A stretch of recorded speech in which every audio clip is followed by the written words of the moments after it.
네, 여러분 안녕하세요. 남송이 스피치 면접학원의 남송이 원장입니다. 지난 영상에 이어서요. 오늘도 2025년 지방직 면접을 준비하고 계시는 여러분들을 위해서 이렇게 또 영상으로 찾아뵙게 되었습니다. 여러분 지금 정말 마음이 불안하실 것 같은데요.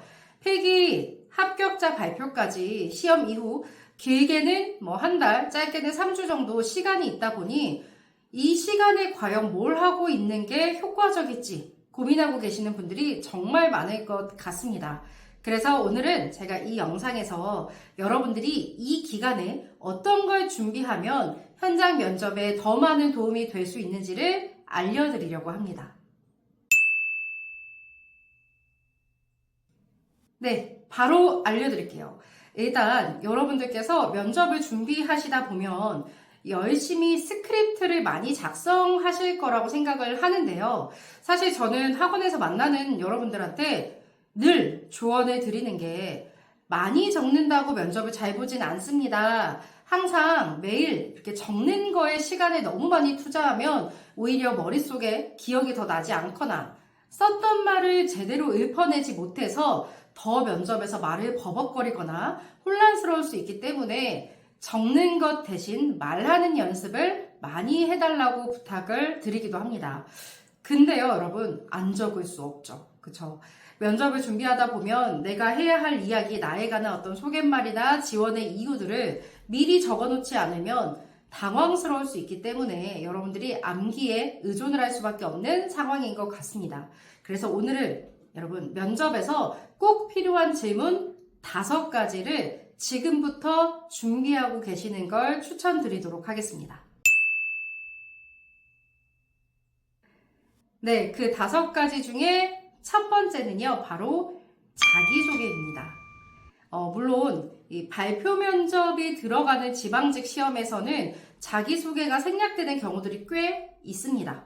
그러나 경기도 같은 경우나 혹은 다른 일부 지방직에서는 특별히 발표 면접이라는 과제가 없기 때문에 들어가자마자 면접관과 인사를 나누고 착석을 하게 되면요. 면접위원들이 첫 번째 질문으로 많이 건네시는 게 바로 지원자의 소개, 즉 자기소개입니다.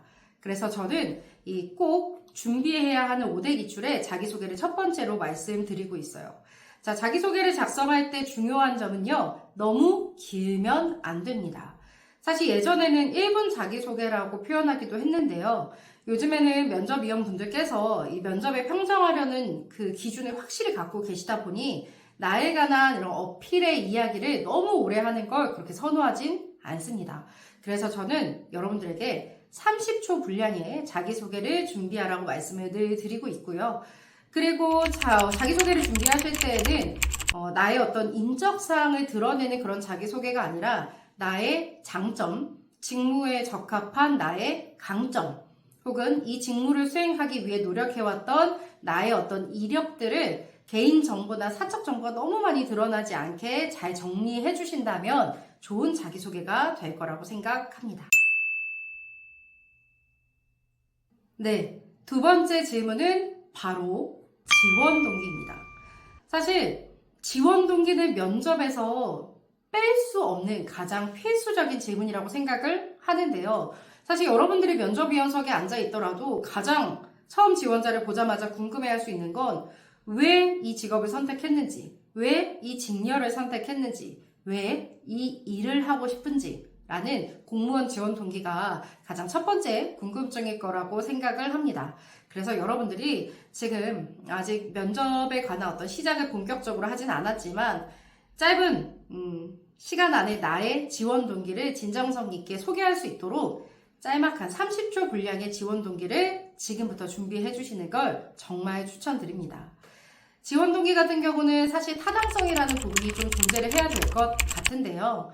너무 막연하게 봉사하고 싶었다, 남들을 위한 어떤 그런 직업을 삼고 싶었다 라는 그런 것보다는 공직의 업무를 내가 왜 하고 싶었는지 어떤 사례나 결정적인 계기가 있으면 좋을 것 같고요. 만약에 그런 특별한 에피소드나 사례가 없다면 나의 직업관, 내가 직업이라는 걸 꿈꿔오면서 왜 이 공무원이 나에게 적합하다고 생각했는지를 그 고민했던 이야기들을 잘 꺼내주시는 것도 방법이 될 것 같습니다. 네, 세 번째는 장점과 단점입니다. 사실 지방직에서는 이 지원자의 장점, 지원자의 단점을 따로따로 많이 물어보기 때문에 이 장점이, 이 단점이 직무에 어떻게 영향을 미칠 수 있는지를 판단하실 수밖에 없는 그런 자리라고 생각해 주셔야 돼요. 그래서 저는 장점, 단점을 따로따로 한 가지씩 준비하라고 추천을 드리고 있고요. 가끔 장점 3가지 있어야 하는 거 아닌가요? 라는 질문을 주시기도 하는데 물론 기출에 보면 3가지를 요구했던 적이 없는 건 아니에요. 하지만 모든 면접위원들이 장점 3가지 말하세요, 단점 5가지 말하세요 라고 가지수를 붙이는 건 아니기 때문에 여러분들이 기본적으로 준비할 수 있는 건 나의 어떤 성격적인 장점 하나, 그리고 나의 성격적인 단점 1가지를 잘 준비해 주시면 좋을 것 같습니다. 장점을 준비하셨다면 이 간단한 사례, 그 장점이 비춰졌던 그런 실제 경험 사례가 짤막하게 설명이 되면 좋을 것 같고요.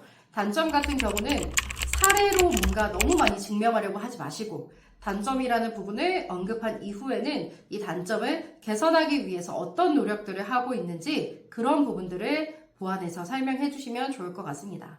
당연히 시간을 너무 길지 않게 준비해 주세요. 네, 다음 4번째는 공무원으로서의 가치, 자세, 덕목입니다. 사실 이렇게 3가지를 말했는데 전부 의미는 똑같아요. 전자분, 공무원으로서 가져야 할 가장 중요한 자세가 무엇인가요? 혹시 본인이 생각하는 공직자의 가장 중요한 덕목은 어떤 게 있나요? 이런 식으로 여러분, 이 가치관을 물어보는 질문들이 공통 유형으로 많이 출제가 됩니다. 그래서 저는 이 질문까지도 여러분들이 기본 5대 기출에 넣어 놓는다면 좀 편안하게 현장을 대비할 수 있지 않을까라고 생각을 하는데요. 당연히 이 개방형 질문이기 때문에 여러분들 스스로가 생각하는 공직자로서의 어떤 직업 윤리나 가치관을 골라주시면 좋을 것 같은데 어떤 걸 해도 상관없다고 생각을 합니다. 하지만 저는 조심스럽게 이런 말씀을 드려요. 저는 땡땡땡 항목이 중요하다고 생각합니다. 라고 제안을 했다면요. 그걸 뭔가 부정적인 견해로 해석해서 필요성을 말하는 것보단 그런 덕목이 있을 때, 가졌을 때 기대될 수 있는 어떤 긍정적인 측면을 기대하면서 설명하는 게 훨씬 더 전달되는 데는 좋지 않을까라는 생각입니다. 예를 들어서요, 여러분. 제가 생각하는 공무원의 가장 중요한 덕목은 공정함이라고 생각합니다. 라고 이야기를 했다면요. 그 뒤에 이어나오는 설명을 2가지로 나눠볼게요. 첫 번째는 공정함이 없다면 시민들에게 올바른 행정 서비스를 제공하지 못하며 지역사회 공무원으로서의 신뢰를 받지 못하고 이런 이제 해석을 하시는 분들이 생각보다 많아요. 하지만 저는 그런 것보다 저는 제가 생각하는 공무원의 가장 중요한 덕목은 공정함이라고 생각합니다. 공정함은 국민들이 기대할 수 있는 가장 좋은 공직가치이며 하면서 그걸 여러분 필요하다, 긍정적이다, 이게 있었을 때 이런 가치가 기대된다 라는 느낌으로 좀 긍정적인 시선을 쓰시는 게 좋을 것 같습니다. 네, 마지막 5번째는 마지막 할 말입니다. 사실 마지막 할 말은요, 면접위원 분들께서 뭔가 기회를 주려는 의도로 물어보는 질문이기도 한데요. 또 그것 이외에 시간이 남았을 때 면접위원들이 면접을 바로 종료하기보단 이제 면접이 곧 끝날 텐데 마지막으로 하실 말씀이 있으신가요? 꼭 하고 싶은 이야기가 있으시면 간단히 해도 좋습니다. 하고 여러분들에게 이 면접을 마무리할 수 있는 기회를 주기도 하세요.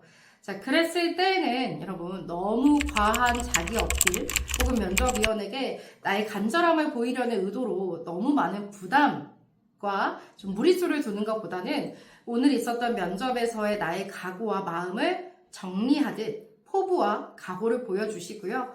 오늘 하루 종일 고생하고 계시는 면접위원 분들에게 가벼운 간단한 인사말을 하고 면접을 마치는 걸 정말 추천드립니다. 분량은 정말 짧아야 하고요. 저는 학원에서 이야기를 할 때는 꼭 시간을 칼같이 지키는 건 아니지만 15초 이내로 짧게 끝내주세요 라고 부탁을 드리는 편입니다. 네, 여러분 이렇게 말씀드린 5가지가 지방직 면접을 대비하기 위한 5가지 기본 5대 기출이라고 설명을 드렸습니다.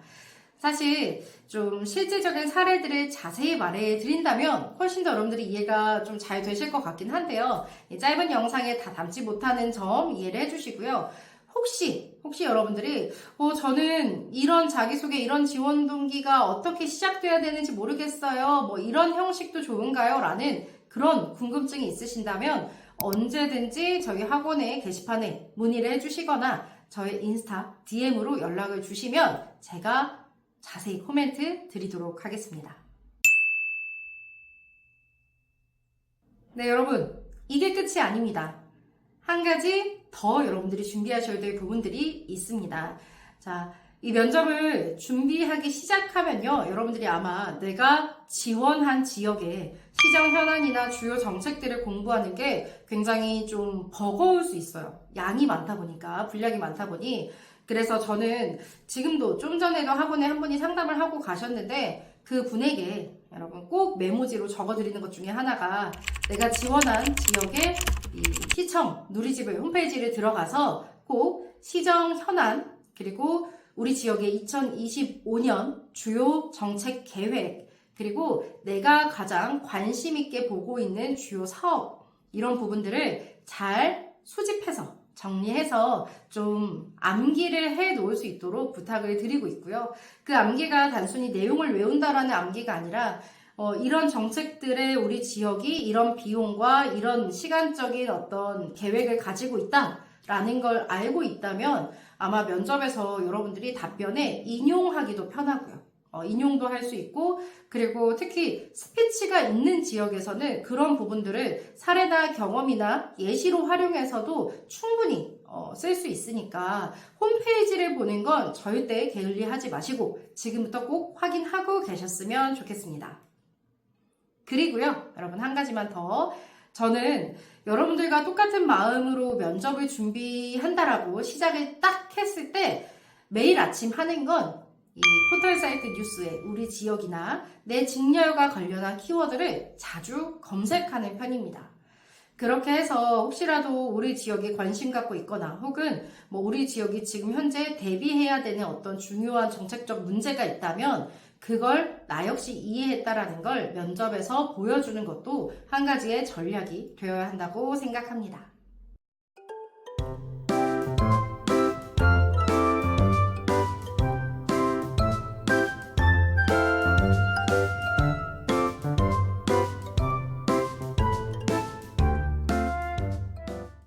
네, 여러분. 사실 이거 말고도 여러분들이 면접을 준비하면서 정말 해야 될 게 상당히 많을 텐데요. 그래도 아직 필기 합격자 발표가 나기 전이니까 너무 마음에 큰 부담은 두지 마시고요. 제가 오늘 말씀드렸던 이런 기본기들만 조금 갖춰주셔도 실제 발표 이후 면접을 준비하는 데 있어서 시간이 오래 걸리는 부분들이 미리 준비되기 때문에 조금 더 수월한 마음으로 편안하게 준비하실 수 있을 거라고 생각합니다. 제가 이후 영상에서도요, 한 부분 조금 더 자세히 여러분들에게 많은 정보를 드릴 수 있도록 노력하겠습니다. 그러면 요즘 날씨가 너무 더운데요. 여러분들 어떤 자리에서 어떤 공부를 하든지 지치지 마시고요. 건강 유의하시기 바라겠습니다. 여러분, 화이팅!